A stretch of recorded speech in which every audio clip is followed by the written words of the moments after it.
นุ่มสาวจังหวัดเชียงใหม่รถด่วนขบวนที่7อังคารที่10กันยายนเคลื่อนไปยังวัดเมืองรังตำบลป่าตันอำเภอเมืองเชียงใหม่จังหวัดเชียงใหม่20 นาฬิกาขอความงอกงามในธรรมขององค์สมเด็จพระสัมมาสัมพุทธเจ้าจงมีแด่บรรดาท่านสาธุชนพุทธบริษัททุกท่านที่ฟังรายการทานธรรมทางสงบค่ำคืนนี้เป็นคืนของวันที่6วันศุกร์คืน4ค่ำเดือน12เหนืออาตมาภาพพระครูโกศลสุตตวิธานหรือว่าพระครูปลัดอุทัยดร.ผู้ช่วยเจ้าอาวาสพระศรีวรมหาวิหารก็ได้มาพบปะญาติโยมทำวันเล่งเน่วันนี้วันศุกร์ก็เกินด้วยเพลงสรรเสริญพระพุทธเจ้าในหนังเรื่ององคุลิมานเพื่อให้ญาติโยมได้มีพุทธานุสติพระพุทธเจ้าได้ผ่านมารผ่านอย่างมาต่างๆในชีวิตของพระองค์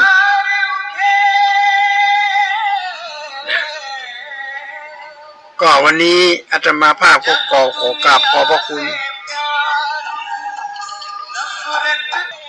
สมุวิสุวัตสุวัตโจเจ้าอาวาสวัดฝ่ายหินที่ได้อุปถัมภ์ดูแลการออกรายการของเจ้าหน้าที่ของพระสงฆ์ทุกรูปญาติโยมสาธุชนพุทธบริษัททุกท่านภัยอันตรายที่มันเกิดขึ้นในบ้านเฮาเมืองเฮาตอนเนี้ยเฮาฮู้กันอยู่ว่าเป็นอุทกภัยน้ำท่วมแล้วก็จะมีวาตภัยด้วยมีพายุลมฝนตกลงมาสิ่งเหล่านี้มันเกิดขึ้นโดยธรรมชาติซึ่งบ่มีภัยที่จะไปต้านมันได้ในสมัยแต่ก่อนนั้นน่ะสมัยปู่ย่าตาทวดเพิ่นก็เล่าฟังกันน้ำมันก็จะท่วมบ้านท่วมจองปี10 ปี20 ปีมันก็จะเกิดขึ้นมาเหตุเตือหนึ่งไม่ได้เกิดขึ้นบ่อยบางแห่งเขาจะสังเกตดูให้ดีว่าน้ำท่วมเนี่ยนะญาติโยมมันจะท่วมเป็นโซนปีเนี้ยอย่างปีก่อนนี่ก็เป็นท่วมที่ญี่ปุ่นจังหวัดเลยจังหวัดอุบลโอ้รถมิดหลังคาเฮือนเลยแถมปีนี้มาภาคกลางปีนี้มาทางภาคเหนือละเนี่ยภาคเหนือนี่เนาะค่อนข้างจะหนักที่สุดอะที่อำเภอเทิงมันไม้เป็นหำกะลาเนี่ยญาติโยมน่ากลัวมากๆมาล่มเจ้าบ้านเจ้าจองที่เป็นบักเกยกันเตะคนเฒ่าคนแก่เป็นเล่าของฟังว่าเคยเป็นละอ่อนเคยเกิดเหตุการณ์นี้ขึ้นมาอันนั้นเป็นน้ำปลาแต่ปลาสมัยโบราณสิงสาราสัตว์เนี่ยมันจอกมันมามาปอกันจุดจอมปลวกมันก็ไปไหลเงียบไหลอย่างมากินนะไม่อย่างนั้นอันนี้เป็นอุทกภัยวาตภัยคือลมตอนนี้พายุคือลมน่ะกำลังพัดมาวันนี้วันศุกร์เนี่ยกำลังฝนกำลังจะเริ่มตกลงมาละก็จะเกิดมีอย่างต่างๆเหล่านี้มันเกิดขึ้นมาในวาตภัยที่มันเกิดขึ้นกับบ้านกับเมืองเขาเนี่ยมันเป็นภัยภายนอกภัยภายในก็คือวาตภัยก็คือพายุปากนี่อันตรายมากเลยญาติอยู่เสียบ้านเสียเมืองเสียคู่เสียคนบางคนแบบพอหน้าแบบพอตาทุเจ้าบางคนแบบกราบบ่ไหว้ทุเจ้าเพราะวาตภัยทุเจ้าตัวนั่นบดีจะอันจะเอี่ยว่าเป็นไปเลยลาเพิ่นเอาศรัทธาเจ้าบ้านเอาพระเอาเนรมาพัฒนาวัดพัฒนาบ้านพัฒนาเอาของไปแจกไปยังโซเชียลก็ยังไปลงเพิ่นอยู่นะสร้างภาพใครได้ยศถาบรรดาศักดิ์ใครได้นั่นใครได้นี่ไปว่าอย่างนี้เพิ่นก็ตัวยุ่งได้ตัวอย่างแบบเนี้ยอันนี้คือเป็นวาตภัยที่ร้ายกาจมากญาติโยมนอกเหนือจากห้ามแล้ววาตภัยที่มันร้ายกาจก็คือแก๊งคอลเซ็นเตอร์อาตมาจำเป็นต้องได้อู้ละเพราะอาตมาได้เคล็ดจากหลวงพ่อปัญญานันทะเคล็ดจากพระบาทสมเด็จพระเจ้าอยู่หัวรัชกาลที่9แต่ก่อนแต่ไหนแต่ไรมาเนี่ยทางรัฐบาลกระทรวงสาธารณสุขส่งเสริมคนกินข้าวกล้องให้มันคิด เฉยมีอยู่วันหนึ่งพระบาทสมเด็จพระเจ้าอยู่หัวเป็นตรัสท่านเบาๆว่าข้าวกล้องเนี่ยดีเราก็ฉันเราก็ทานทุกวันญาติโยมข้าวกล้องขาดตลาดเลยพระบาทสมเด็จพระเจ้าอยู่หัวเป็นเสวยข้าวกล้องคนก็เลยเอาด่าเพราะว่าพระองค์ทรงเป็นศูนย์รวมจิตใจของคนไทยทั้งชาติคนไทยนับถือเคารพนับถือสถาบันพระมหากษัตริย์อันเป็นที่ฮักยิ่งของปวงชนชาวไทยทีนี้พระสงฆ์เฮาก็เหมือนเดียวกันนะเป็นที่ศูนย์รวมของจิตใจของชาวบ้านเปิดกิจอาตมาก็เลยว่าเอาเรื่องเหล่านี้ใกล้ๆตัวเอามาองค์เจ้าบ้านฟังเพื่อเจ้าบ้านจะได้สติเพราะคนหัวดำๆคนสนใจแก๊งคอเซ็นเตอร์เนี่ยนะเป็นแก๊งที่อันตรายมากถ้าเวลามีคนโทรศัพท์มาเนี่ยที่บอกฮู้จักถ้าโทรติดต่อกัน3 ครั้งให้สันนิษฐานว่าอาจจะเป็นคนที่โทรมาหาแต่เวลาฮับเนี่ยมือปิดหูดังเอาไม่อะไรนะเนี่ยมันเสียงเขาเนี่ยนะฮะถ้าเขาอู้ก็เปิดเนี่ยไม่จะเป็นห้องโปรแกรมชนิดหนึ่งว่าโปรแกรม AI เปิดจะก๊อปเสียงของเขาเนี่ยเอาไปลงAI แล้วก็มันจะแปลงว่าแบบเท้าอูแล้วก็ปลอมเป็นเสียงกูเฮาเองเนี่ยโทรไปหาลูกโทรไปหาลุงโทรไปหาป้าขอยืมสตางค์ตอนนี้รถกำลังเสียอยู่กลางแล้วก็เอาอูเป็นมาลากเนี่ยนี่ใจเบอร์อูคนนี้เนี่ยโทรศัพท์โทรหาใครก็ได้จนแบตเตอรี่จนหมดอีกก็โลกหลงเจือฮะอันธนาคารนี่ก็โอนเข้าบัญชีนี้เนี่ยเพราะว่าเป็นเจ้าของเป็นเงินของเจ้าของอู20,000 บาทไอ้นั่นมันแตกไอ้นี่มันแตกก็โอนเข้าไปโหไปถามนะวันนึงโหไปไหนผมมาเล่นไปไหนผมอยู่บ้านนี่แล้วอ้าวแล้วไผโทรมาโหบุ้งไปพอเบอร์ที่โอนเป็นเบอร์ของแก๊งคอเซ็นเตอร์แล้วยับกันมาได้เพราะฉะนั้นเวลาเป็นลูกเป็นหลานเป็นหยังก็ดีโทรเข้ามาเนี่ยเราต้องถามเพื่อแน่ชัดสิก่อนถ้าสมมติว่าใจเบอร์ของบอกว่าใจเบอร์ของอูเนี่ยโอเคกะเรียกกันเนอร์ได้วางหูกันเนอร์ได้จะหาเงินมาให้เขาลองโทรไปถามหลานเขาก่อนถ้าหลานเปิดโทรศัพท์แล้วก็ห้ามสายก็ว่าตอนนี้อยู่ไหนอาจจะเลยญาติโยมและอาตมาภาพเองก็เป็นห่วงเจ้าบ้านเพราะโยมของอาตมาภาพบักกี่วันมาเนี่ยเสี่ยงไปอยู่ประมาณสัก5 ล้านบาทแต่เป็นปิดข่าวเป็นแบบถึงแม้เปิดข่าวมันก็ไม่ได้ประโยชน์อย่างนั้นเพราะว่าตำรวจบอกว่าเงินนี้ได้หายจากเมืองไทยละเข้าต่างประเทศแล้วเพราะเป็นเดินสายเงินอันนี้ก็แก๊งคอเซ็นเตอร์เลยบอกว่าอาตมาภาพก็เลยไปถามเจ้าหน้าที่ธนาคารว่ามีแต่กะ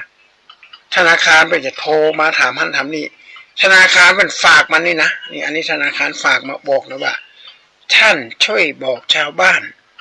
ที่ท่านรู้จักหรือออกอากาศทางธนาคารจะไม่โทรไปหาลูกค้าเป็นเด็ดขาดไม่ว่ากรณีใดๆทั้งสิ้นจำให้ดีนะญาติโยมธนาคารกรุงเทพธนาคารกรุงไทยธนาคารออมสินธนาคารไทยพาณิชย์ธนาคารอย่างจังเปิ้นจะบาโทรเป็นเด็ดขาดญาติโยมจำให้ดีนะ2โรงพยาบาลถ้าจะโทรมาก็โทรมาถามว่าคุณมีนัดกับหมอวันที่นั้นวันที่นี้จำได้ไหมถ้ามันแตะก็คือแตะอย่างสมมุติว่าอาตมาจะไปเจาะเลือดอย่างเงี้ยนะเพิ่นจะโทรมาถามว่าอย่าลืมนะอย่าลืมอดน้ำอดข้าวตั้งแต่20:00 นเป็นต้นไปแล้ววันพรุ่งนี้ให้มาตรวจโรคเนี่ยเขาก็โอเคอันนี้ของแท้มันจะของปลอมตาเปิดกระบังหูแต่โรงพยาบาลจะบัดโทรมาถามเรื่องเงินเรื่องทองเรื่องธุรกรรมอะไรอย่างต่างๆธนาคารทั้งยิ่งเลยบัดจะมาโทรมันจะมีหนังสือแจ้งยอด1และ2หนังสือเกี่ยวกับว่าสูมีเงินฝาก10,000 20,000 30,000น่ะเงินมาหมุนเวียนเป็นจะโทรมาเตือนเอาไปจะมีใบมาเตือนละเงินในธนาคารคุณไม่ได้หมุนเวียนธนาคารจะต้องได้หักค่าธรรมเนียมเนี่ยก็แล้วแต่เป็นระบบของเพิ่นแต่ในขณะเดียวกันเนี่ยธนาคารจะบัดโทรมาให้อาตมาไปถามไปละไปหาเจ้าผู้จัดการเลยไปหาฝ่ายสินเชื่อหาทุกฝ่ายเลยเพิ่นบอกว่าบ่มีนโยบายในการโทร โดยเฉพาะธนาคารที่มีคนใจหนักโดยหน่วยงานราชการนี่คือธนาคารกรุงไทยเนี่ยขอชื่อหน่อยหนึ่งธนาคารจะบัดโทรไปหาลูกค้าเป็นเด็ดขาด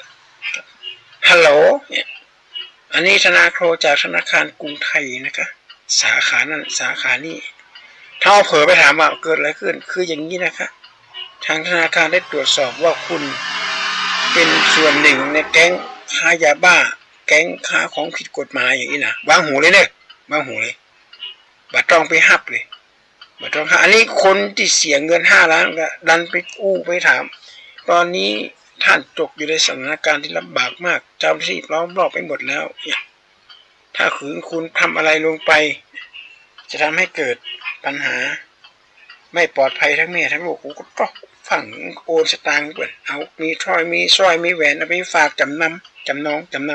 ำโอนให้กับแก๊งคอร์เซ็นเตอร์หมดไปหลายล้านหมดเรื่องหมดตัวสตุ่มสตางค์เก็บหอมรอมริบมาตั้งแต่สมัยยังหนุ่มยังเงี้ยหมดเรื่องอันนี้จำอาตมาไว้ให้ดีว่าธนาคารกระจังอันยังกระจังหน่วยงานทุกหน่วยงานถ้าจะโทรมาเนี่ยเปิ้นจะโทรมาอู้ถึงเรื่องเกี่ยวอย่างอื่นมาเกี่ยวกับเรื่องเงินเรื่องทองมาเกี่ยวกับคดีถ้อยคดีความ2ลงทุนนะบางคนเป็นเล่นหุ้นเรียนคอยเคยอย่างกับผมนะเป็นเล่นหุ้นเล่นคอยมีเหรียญมีอย่างนั้นเนี่ยแล้วก็จะโทรมาถามโทรมาจวนขอสัก100 บาทสัก200 บาทเท่านั้นเองเพื่อพิสูจน์ว่าท่านทำได้มันทำได้กำไรได้จริงหรือไม่เนี่ยบางคนก็อยากจะทดลองญาติโยมโอนขึ้นไป200 บาทวันพวกนี้ได้มา3,000 บาทโอ้โหเอาคราวนี้กิเลสขึ้นละเงินจำนวนนี้เงินเขามีในhand200แต่ว่าเขาบัญชีโอนมา 3,000 แสดงว่าหักกบลบหนี้กันไปแล้วจะมีเงินนอกระบบมาอยู่ในธนาคารของ2,800ทีนี้มันก็จะจวนแถมนะทีนี้ก็ให้ลงทุน 1,000 บาทจะได้ค่านั้นท่านี้ก็ลงทุนแถมได้มาแถมจาก200กับ1,000ก็เป็น 1,200 เงินเขาอยู่ในนั้น 1,200 เพิ่มขึ้นเรื่อยๆญาติโยมจนกระทั่งเงินเขาในบัญชีเนี่ยเข้าเนื้อเขาเนี่ยนะเงินตัวเขาได้ประมาณสัก100,000 ไปแต่เงินที่มันหลอกลวงเงินขี้หมูขี้หมาก็ได้ประมาณสักเป็นล้านคนมันก็โลภขึ้นญาติโยมเปิดนับดูสตางค์ของเฮาที่ออกจากกระเป๋าเขาไปเนี่ยประมาณสัก100,000 200,000 ล้าน2 ล้านคันนี้ตึ๊บปิดเลยพอปิดปุ๊บเสาะหน้าผากได้ละให้หุยอันนี้อัคคีไม่มีแสงญาติโยมคนโบราณมันว่าฝูงหงส์จะลงหนองหงส์ทองจะเป็นกาเสือเพ่นจะเป็นหมาพญาคาจะลืมภัยฤาษีจะหนีถ้ำหนองน้ำจะแห้งไปทาราใสไม่มีป่าอัคคีไม่มีแสงเนี่ยพายุแรงมีพัดพากุมารีจะเป็นกุมาราจะเป็นกุมารีอัคคีไม่มีแสงก็หมายความว่าเนี่ยภัยตัวนี้แหละไฟไหม้บ้านเขาก็ยังมีเจ้าหน้าที่เทศบาลมาช่วยดับช่วยยังจะมีหน่วยสังคมสงเคราะห์หน่วยงานอย่างปุ่นมาช่วยเขาอยู่มาช่วยเหลือการเขาได้สูญเสียถูกไฟไหม้ถูกน้ำท่วมถูกพายุร้ายพัดถล่มจริงไม่ตกใส่บ้านแต่ภัยตัวนี้ภัยช่วยไม่ได้เลยสืบไปสืบมาจะแจ้งความก็แจ้งไม่ได้เพราะเป็นเขาเรียกว่าทัดเถื่อนเงินหมุนเวียนนอกระบบเพราะฉะนั้นอย่านะญาติโยมอย่าเด็ดขาดแม้กระทั่งเปื้อนฝูงเหมือนกันบางคนอยากจะฆ่าเปื้อนด้วยกันหรืออาจจะเป็นกลุ่มหนึ่งของแก๊งคอร์เซนเตอร์มาตีสนิทมาหูจักมาคุ้นกันมาหูจักมาคุ้นกันก็ยืนสตางค์ปันพอยืมไม่ปันใน3 วันใจได้เงิน 10,000 บาทเอาเข้าบัญชีอ้าวทำไมมันเงิน10,000พอดีผมเอาเงินของคุณ 1,000 บาทเอาไปซื้อหุ้นผมหมุนไม่ทันนะพอมันได้ขึ้นมาปุ๊บผมก็ต้องโอนให้คุณ 10,000 บาทโอ้โหดีใจแล้วครับนี่คุณจะเล่นหรือไม่เล่นก็แล้วแต่นะแสดงว่า 10,000 บาทเงินเฮามีใน1,000 บาทแล้วนะก็เป็นแค่ 9,000 เดี๋ยวนี้เขากำลังจะเปิดใหม่นะหรือว่าอาจก็จะยังไม่เปิดนะเล่นตัวไอ้เขาก็ตื้อแต่ไม่ได้จะได้ไม่ได้จะเปิดอยากจะเล่นเอาแล้วครับโชคดีพอดีเลยเขากำลังเปิดลงทุนอย่างน้อย10,000 บาทจะได้200,000แม่นได้ญาติโยมเอาเงินเข้าเงินในตู้เก่า20,000 30,000 40,000 50,000โอนเข้าไป2-3 วันได้เป็นแสนจากแสนเป็นล้านเขาก็เงินเขาลงไปติ๊กๆเงินตัวเก่าลงเข้าไปให้มันหนักกว่าเก่าผลจะใช้มดเนื้อมดตัวอันนี้มันเงียบหายไปได้แล้วนะเพราะว่าแก๊งตรงเนี้ยเป็นแก๊งที่ใหญ่มากที่เปิดเงียบมันเนี่ยมีไมโครโฟนมีเบอร์โทรศัพท์มีอย่างสามารถโทรพร้อมกันทีเดียวเป็น500-600 สายญาติโยมวันหนึ่งหาเงินต้องได้ต่ำกว่า20 ล้านบาทเพราะเครื่องนี้ราคาเป็นร้อยล้านแล้วคนที่จะมาเขียนโปรแกรมเขียนอะไรอย่างต่างๆแล้วเนี่ยเขียนโปรแกรมหลอกลวงเนี่ยจบวิศวกรคอมพิวเตอร์แล้วมาทำงานเป็นแก๊งคอร์เซ็นเตอร์หลอกลวงชาวบ้านอันนี้เป็นบอกว่าคนมีความรู้จะกินบ้านกินเมืองตรงนี้แหละญาติโยมคนมีความรู้ได้แต่นั้นเนี่ยการศึกษาก็สูงแต่การศึกษาสูงแต่จิตใจต่ำทรามอาตมาขอโทษเลยในวิธีนี้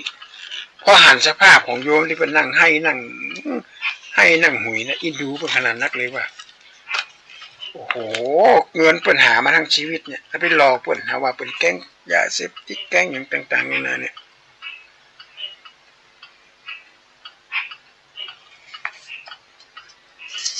จนกระทั่งมันสามารถที่จะเอาเงินคืนได้มันสามารถจะเอาเงินคืนได้ก็เลยต้องเป็นเหยื่อของแก๊งมิจฉาชีพแต่ละนานาเหล่านี้นี่อยู่เพราะฉะนั้นพุทธศาสนาเนี่ย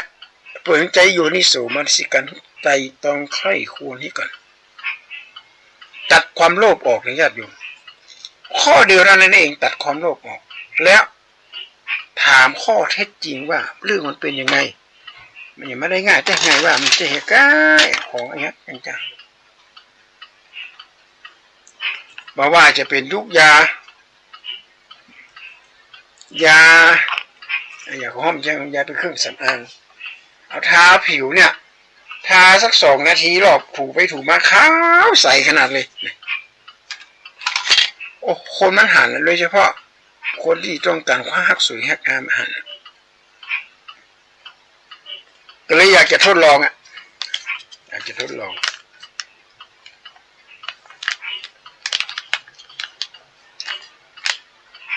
เราลองใจดูซีมาโอ้ใจได้สักวันเอาละหน้ารู้ละหน้ามีกระสิวกระฝ้าไปตรวจพอเป็นยาเป็นสารเป็นยาที่อันตรายเป็นเครื่องสำอางที่ต้องห้ามเพราะใส่สารประหลอดนักลงไปใส่สารประหลอดทำให้ใบหน้ามันใสเว้ยสารตะกั่วสารประหลอดอย่าโยมหันก่อนเพราะฉะนั้นได้โยนิโสมนสิการไข้ควรให้ก่อนไข้ควรให้ดีๆแล้วก็ทำไปคิดให้ดีๆอย่าไปลูบไปหลงเงินทองเล็กๆน้อยๆผลตอบแทนเล็กๆน้อยๆจะทำให้เขาเสียน้ำตาไปนานแสนนานนะญาติอันนี้อาตมาขอฝากไว้เพราะว่าเจ้าอูนี่ญาติโยมอาจจะฟังอยู่ถ้าคนบ้านด้วยกันอูมาจ้ามาบอกมาเก่านี่มาไข่มีน้ำหนักอาตมาหัน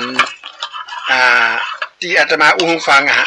พระบาทสมเด็จพระเจ้าอยู่หัวเพราะเป็นตัดว่าเป็นได้สวยข้าวกล้องอาตมายังได้ยินอยู่นะแล้วก็ทานเหมือนกันในข้าวกล้องนี่มันมีประโยชน์โอ้โหข้าวกล้องช่วงนั้นนี่มาถึงตอนนี้ก็ยังมีคนนิยมยกย่องอยู่มีคนกินอยู่แต่ก่อนไม่ให้กินนะข้าวกล้องเนี่ยเขาซ้ำมือเนี่ย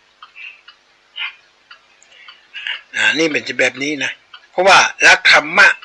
ในทางพุทธศาสนานะเขาก็สามารถสั่งข้อขึ้นมาได้ว่าเขาต้องใช้ปัญญาพิจารณาให้ดีพิจารณาใคร่ควรถึงสิ่งที่มันถูกต้องก่อน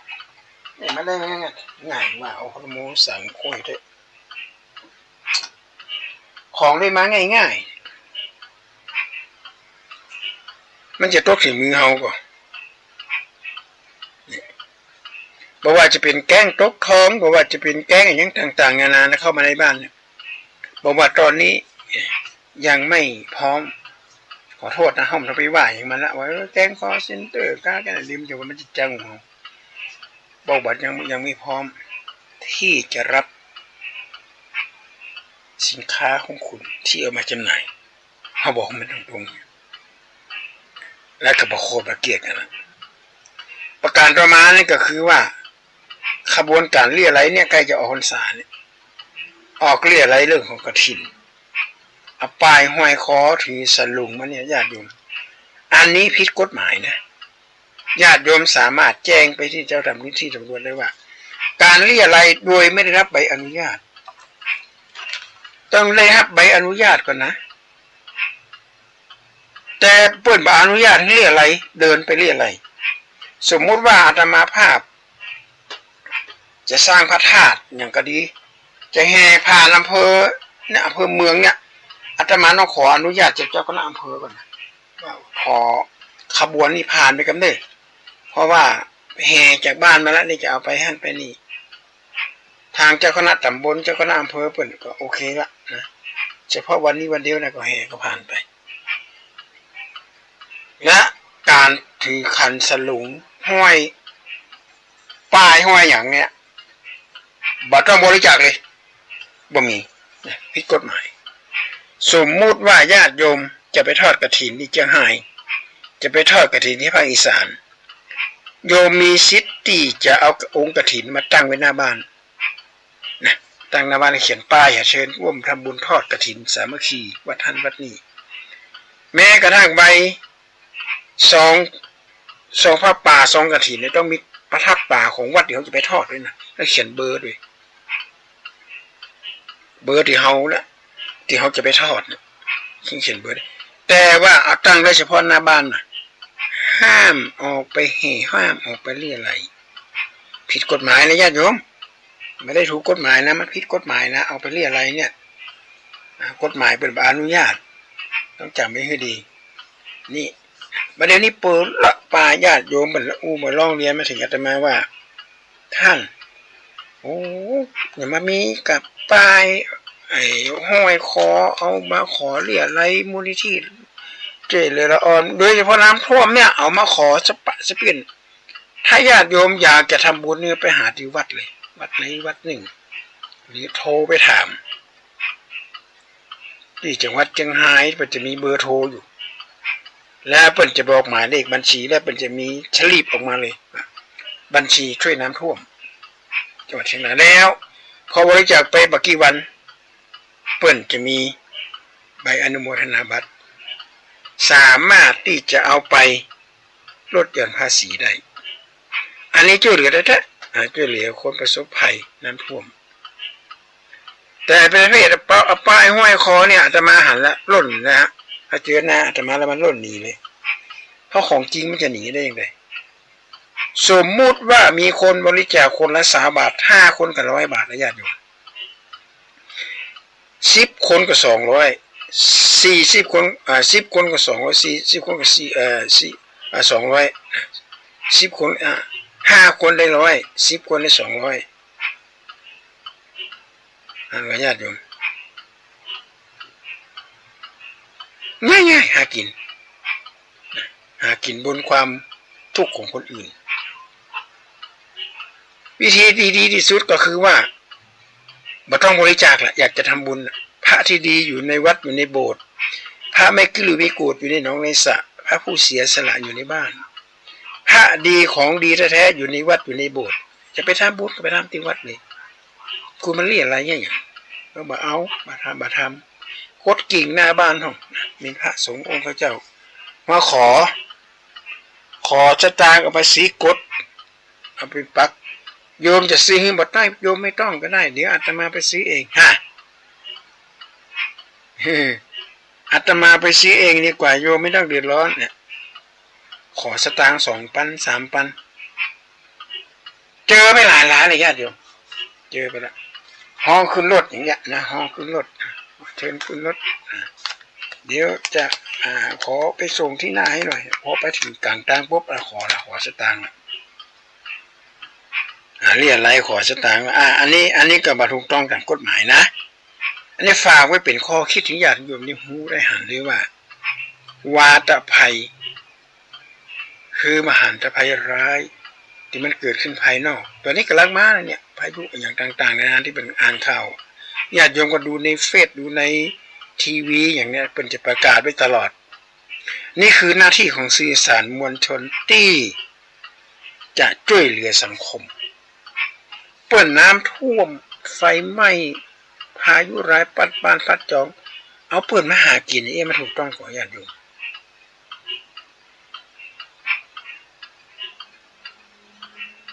มันถูกต้องนะคนกำลังเดือดร้อนอยู่เนี่ยมาเอาเปิดมาหากินแล้วผลเสียหายมันเกิดขึ้นละถ้าอยากจะทำบุญเนี่ยนะถ้าอยากจะทำบุญเนี่ยเปิดจะมีบัญชีเลขหมายบัญชีวัดพระสิงห์ก็ได้นำเอาปัจจัยเข้าของไปอาตมาก็ได้ร่วมทำบุญไป 5,000 บาทที่จังหวัดเชียงรายทางโรงเรียนธรรมราชนำโดยพระเดชพระคุณพระเทพวรสิทธาจารย์พระเทพวรสิทธาจารย์พระเทพวราจารย์พระเทพสิงหาวราจารย์ขอโทษแล้วก็ท่านพระครูปริยัติกิจจาภิวัตรผู้อำนวยการเป็นไปเองเลยท่านพระครูเป็นนำเอาข้าวสารอาหารแห้งใส่รถปิกอัพไปแล้วก็ถ่ายวิดีโอมาสถานที่เกิดน้ำท่วมเกิดอย่างเนี้ยน้ำมันไหลญาติโยมน่าสงสารมากสงสารเจ้าบ้านต้องอพยพลูกเมียนี่ออกจากบ้านเพราะบ้านหลังคานี่มีเหลือละนะแล้วตกมา3 รอบนะจังหวัดเชียงราย3 รอบนะญาติโยม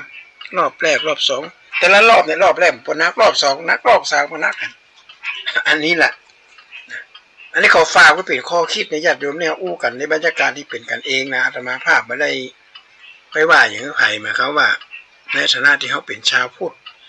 ในฐานะที่เขาเป็นคนเชียงใหม่คนชาวเหนือเขาต้องช่วยเหลือเกื้อกูลกันมีญาติขาดน้ำจิตไม่สู้มิตรมีน้ำใจยามยากหากมีภัยไม่ช่วยเหลือเกื้อกูลกันรักมิตรคิดเกื้อญาติมีโอกาสผูกสัมพันธ์ทำดีคงมีวันญาติเห็นจิตมิตรเห็นใจ